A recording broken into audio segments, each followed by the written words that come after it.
Hello dear learners, आज हम लोग देखेंगे एनसीईआरटी के कुछ इंपॉर्टेंट क्वेश्चंस। चैप्टर को हम लोग पूरा डिस्कस कर चुके हैं, जो भी इंपॉर्टेंट कंसेप्ट हैं, ठीक है। तो ये है एक्सरसाइज 11.2 क्वेश्चन नंबर 6।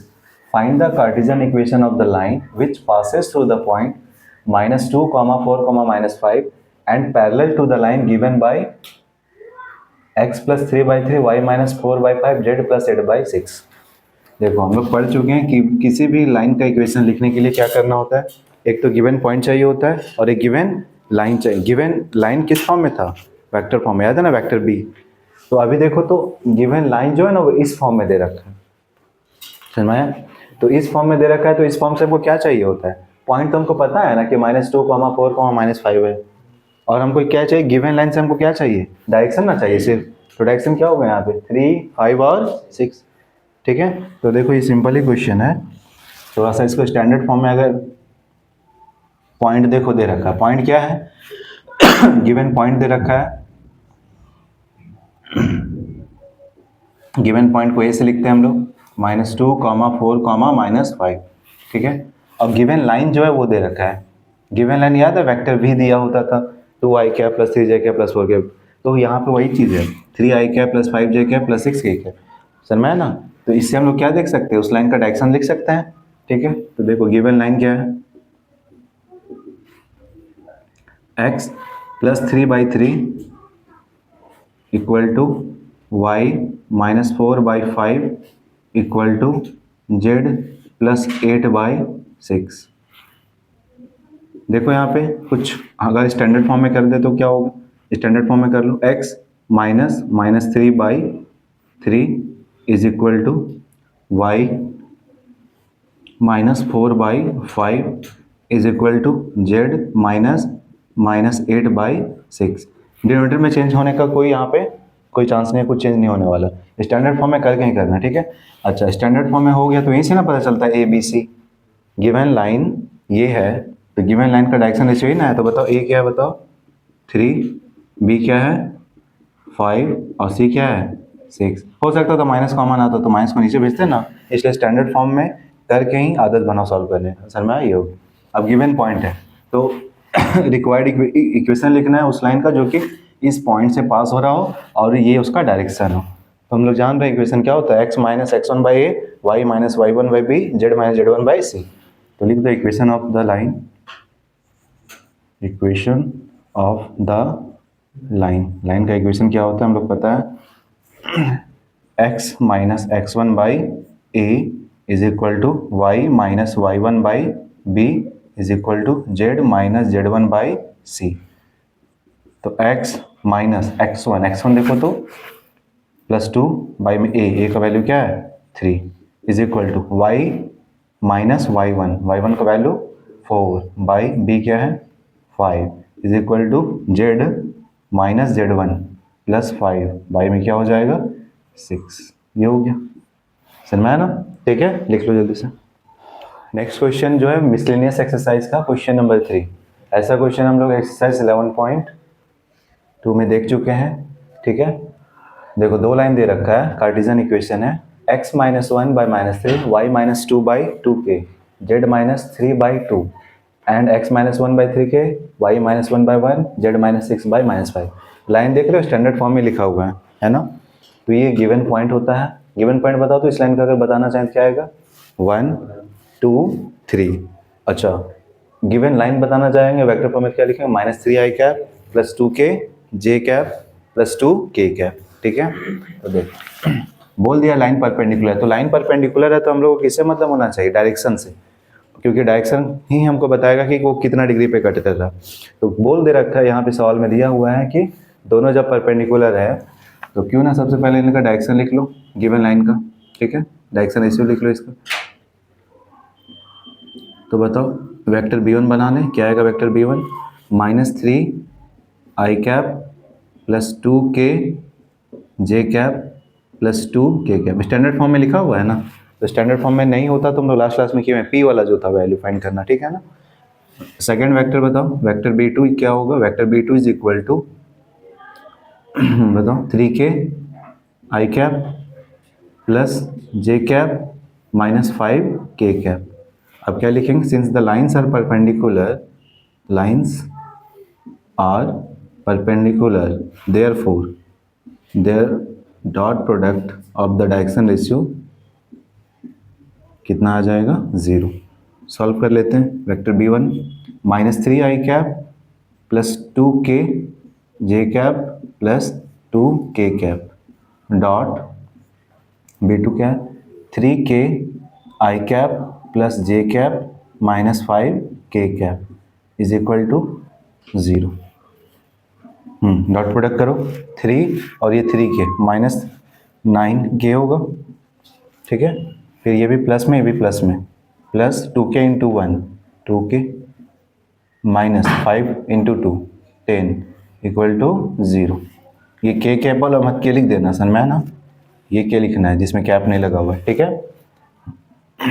बताओ कितना होगा, -7k इज इक्वल टू क्या आएगा, 10 आएगा। तो k का वैल्यू कितना, -10/7, ठीक है। समझ गया ना। तो ऐसे सवाल आते हैं तो कर लेना, ठीक है, लिख लो। नेक्स्ट क्वेश्चन देखो, क्वेश्चन नंबर 5 मिसलिनियस का, इंपॉर्टेंट है ये, ठीक है। Find the vector equation of the line passing through the point. इस पॉइंट से पास होने वाला लाइन का वेक्टर इक्वेशन लेना है। एक पॉइंट दे रखा है, तो और क्या चाहिए था हमको, एक गिवन वेक्टर चाहिए था ना। तो गिवन वेक्टर नहीं दे रखा है, यहाँ बकवास क्या किया, and perpendicular to the two lines, इन दोनों लाइन के परपेंडिकुलर भी हो। तो बताओ, हम पहले बता चुके हैं ना कि एक ऐसा वेक्टर अगर कभी भी पूछे जो कि दो वेक्टर के परपेंडिकुलर हो तो क्या करना है, क्रॉस प्रोडक्ट। याद है, अगर ये एक वेक्टर दे रखा है, दूसरा वेक्टर इधर दे रखा है, अब बोला जा रहा है कि इन दोनों के परपेंडिकुलर हो, तो क्या कर दो, क्रॉस प्रोडक्ट कर दो, तुमको मिल जाएगा एक वेक्टर। समझ में है ना। तो तुमसे ये पूछा जा रहा, कोई एक पॉइंट था यहाँ पे, ठीक है, ये पॉइंट, यहाँ पे इधर पॉइंट, और यहाँ पे एक वेक्टर दूसरा वेक्टर। तो इस पॉइंट से लाइन गुजर तो रहा है, अब बोल रहा है कि ये दोनों जो लाइन है ना, इसके परपेंडिकुलर वाला डायरेक्शन, तो इसका परपेंडिकुलर डायरेक्शन कौन है, ये ना। तो यानी कि इस पॉइंट से लाइन कैसे गुजर रहा है ये, तो क्यों ना इसका क्रॉस प्रोडक्ट करके वेक्टर बना ले अपने से। समझ में है ना, पढ़ चुके हैं ना कि। तो यहाँ पे देखो, ये जो लिखा हुआ है, तो क्रॉस प्रोडक्ट किसका करेंगे, पॉइंट का कि वेक्टर का, डायरेक्शन का, डायरेक्शन का ना, ठीक है। तो यहाँ से b1 वेक्टर बना ले, यहाँ से b2 वेक्टर बना ले। समझ में है ना। तो ये अच्छा सवाल है, ठीक है। तो देखो तो क्या स्टैंडर्ड फॉर्म में है कि नहीं ऊपर में, हाँ स्टैंडर्ड फॉर्म में है। जेड का कोएफिशिएंट तो कुछ नहीं ना, एक्स वाई जेड का कोएफिशिएंट है, तो नीचे कुछ आने वाला है नहीं ना, ठीक है। तो यहाँ पे देखो सब स्टैंडर्ड फॉर्म है, अगर स्टैंडर्ड फॉर्म में नहीं होता तो पहले स्टैंडर्ड फॉर्म में कर लेते। बताओ तो पहला लाइन से क्या बन जाएगा, वेक्टर b1 क्या आएगा, 3i कैप माइनस 16 जे कैप प्लस 7k कैप, ठीक है। देखो ये भी स्टैंडर्ड फॉर्म में ही है ना। अगर कोएफिशिएंट होता कुछ तब तो कॉमन लेकर के उसको नीचे भेजना पड़ता, ठीक है। अभी तो यहाँ पे यहाँ प्लस है तो कोई दिक्कत नहीं है, तो बीच में ही ना माइनस माइनस, इसको थोड़ी कोई फर्क पड़ने वाला है। वेक्टर b2 बताओ, 3i कैप प्लस 8 जे कैप माइनस 5k कैप। अब बोल रहा है कि इससे पास होता हो और इनके परपेंडिकुलर हो, तो इनके परपेंडिकुलर वाला वेक्टर बना लें हम। तो इनके परपेंडिकुलर वाला वेक्टर कैसा मिलेगा, नाउ क्रॉस प्रोडक्ट कर दो, vector b1 cross vector b2। चलो क्रॉस प्रोडक्ट करो, तो करो, आई कैप जे कैप के कैप, ठीक है।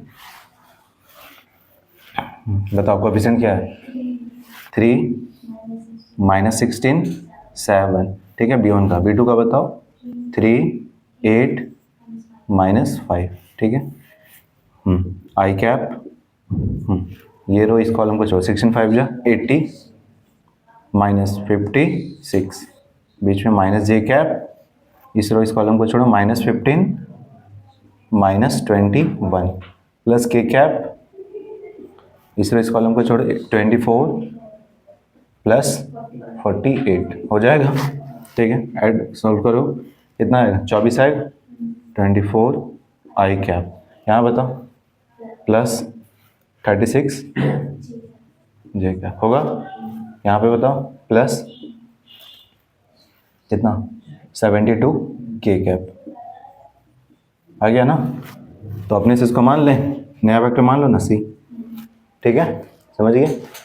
चलो, तो ये हो गया गिवन वेक्टर, इसी को हम लोग क्या बोलेंगे अब, ये गिवन लाइन बोल दो। समझ में आया? गिवन लाइन, गिवन पॉइंट बताओ तो क्या है? गिवन पॉइंट जिसको हम लोग ए से लिखते हैं, है ना? गिवन पॉइंट क्या है? I1, 2, -4। तो गिवन पॉइंट से ना वेक्टर ए बनता था, vector R is equal to vector A plus lambda times of vector B लिखते थे। तो बताओ ये क्या है? I cap plus 2 J cap -4 K cap, है ना? क्या लिखना है? वेक्टर इक्वेशन लिखना है। तो वेक्टर इक्वेशन लिखो, vector equation of the line, vector equation of the line. तो लाइन का वेक्टर इक्वेशन लिख दो। कैसे आएगा? क्या होता है? Vector R is equal to vector A plus lambda times of vector B लिखते थे, लेकिन अभी क्या मान लिया इसको? C, है ना? तो लिख दो lambda times of vector C लिख दें, ठीक है? या फिर ऐसा भी लिख सकते हो, lambda times of B1 cross B2 भी लिख सकते हो, ठीक है? ठीक है, वेक्टर ए बताओ, I cap plus 2J cap -4 K cap plus lambda times vector C बताओ, 24 I cap plus 36 J cap plus 72 K cap, ठीक है? अब देखो यहाँ पे क्या कर सकते हो, कभी भी इस पर कॉमन आता है ना तो कॉमन लेके बाहर लिख लेते हैं। क्या आ जाएगा बताओ? I cap plus 2J cap -4 K cap. Common आ रहा है कि यहाँ तक भी छोड़ दो, कोई दिक्कत नहीं है। कुछ कॉमन आ रहा है? 12 कॉमन ले सकते हैं ना? तो क्या आ जाएगा बताओ? 12 लैम्डा क्या आ जाएगा? 2 I cap plus 3 J cap plus 6 K cap, ठीक है? अच्छा, ये 12 और लैम्डा ये दोनों स्केलर ही है ना, इसको नया नाम रख दे, म्यू बोल दे, ठीक है? लिख दो I cap plus 2J cap -4 K cap plus mu times 2I cap plus 3J cap plus 6 K cap. तो ये हो गया आंसर हमारा। समझ में आया? ठीक है, लिख लो इसको, इंपॉर्टेंट क्वेश्चन है, ठीक है ना? ठीक है, समझ में आ गया ना सारा चीज़? ठीक है, तो ये चैप्टर पूरी तरीके से कंप्लीट हो गया। एनसीईआरटी के अच्छे अच्छे क्वेश्चंस को डिस्कस कर लिए हम लोग, ठीक है ना? अब जो नेक्स्ट क्लास होगा उसमें हम लोग नया चैप्टर स्टार्ट करेंगे, डिफरेंशियल इक्वेशन, ठीक है? Thank you.